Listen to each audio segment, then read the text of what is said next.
do people bully?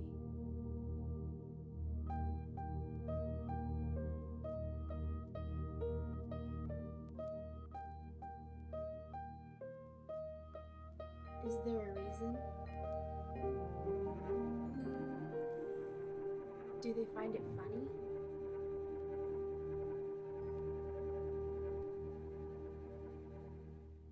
How can we stop it?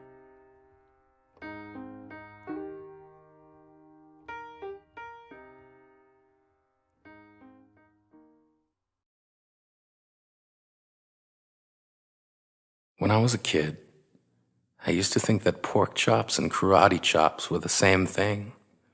I thought they were both pork chops. And because my grandmother thought it was cute, and because they were my favorite, she let me keep doing it. Not really a big deal.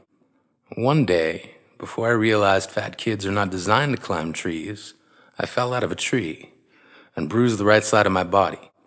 I didn't want to tell my grandmother about it because I was scared I'd get in trouble for playing somewhere I shouldn't have been. A few days later, the gym teacher noticed the bruise and I got sent to the principal's office.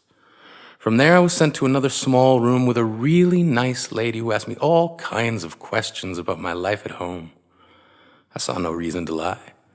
As far as I was concerned, life was pretty good. I told her whenever I'm sad, my grandmother gives me karate chops. This led to a full-scale investigation, and I was removed from the house for 3 days until they finally decided to ask how I got the bruises. News of this silly little story quickly spread through the school, and I earned my first nickname, Pork Chop. I'm not the only kid who grew up this way. Surrounded by people who used to say that rhyme about sticks and stones. As if broken bones hurt more than the names we got called, and we got called them all. So we grew up believing no one would ever fall in love with us, that we'd be lonely forever, that we'd never meet someone to make us feel like the sun was something they built for us in their tool shed. So broken heartstrings bled the blues as we tried to empty ourselves so we would feel nothing. Don't tell me that hurts less than a broken bone, that an ingrown life is something surgeons can cut away, that there's no way for it to metastasize. It does. She was 8 years old. Our first day of grade 3 when she got called ugly. We both got moved to the back of class so we would stop getting bombarded by spitballs. But the school halls were a battleground where we found ourselves outnumbered day after wretched day. We used to stay inside for recess because outside was worse. Outside we'd have to rehearse running away or learn to stay still like statues, giving no clues that we were there in grade 5. They taped a sign to the front of her desk that read, "Beware of dog." To this day, despite a loving husband, she doesn't think she's beautiful because of a birthmark that takes up a little less than half her face. Kids used to say she looks like a wrong answer that someone tried to erase but couldn't quite get the job done.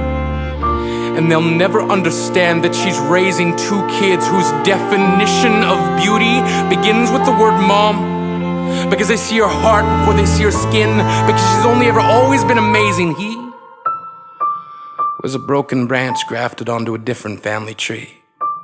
Adopted, not because his parents opted for a different destiny. He was 3 when it became a mixed drink of 1 part left alone and 2 parts tragedy.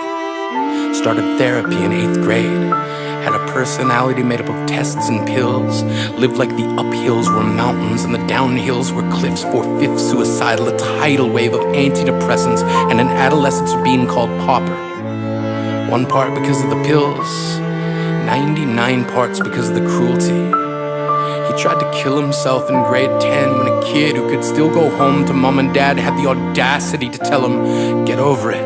And despite an army of friends who all call him an inspiration, he remains a conversation piece between people who can't understand.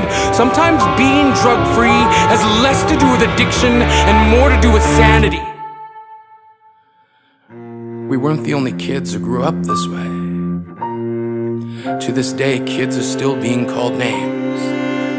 The classics were, "Hey, stupid," "Hey, spaz," Seems like every school has an arsenal of names getting updated every year. And if a kid breaks in a school and no one around chooses to hear, do they make a sound? Feeling depression and loneliness, playing solitaire, spin the bottle, trying to kiss the wounded parts of ourselves and heal.